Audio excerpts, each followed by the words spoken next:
Ganito kami magbihis dito sa Alaska, so kailangan patong-patong ang mga damit para hindi kami makaramdam ng lamig. Masyadong malamig sa labas, it is almost negative 21 degrees Celsius. So, kailangan talaga namin i-keep warm yung aming mga bodies para hindi kami pasukin ng lamig. So, marami kaming cheche bureche dito. May gloves, may jacket, and everything nice.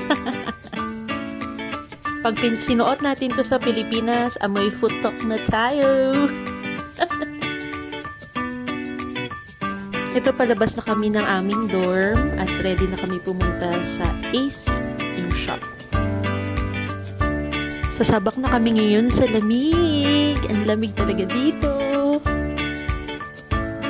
Ayan, nag-try kami mag-video sa labas kasi sobrang lamig. Hindi kami pwedeng magtanggal ng gloves.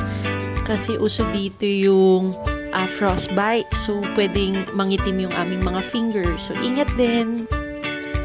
Ito na, malapit na kami ngayon sa AC. So, 8 to 11 minutes walk lang siya. Depende na lang sa bilis nyo maglakad. Isa tong shop dito sa Kotzebue kung saan pwede kayong mamili ng kung ano-ano.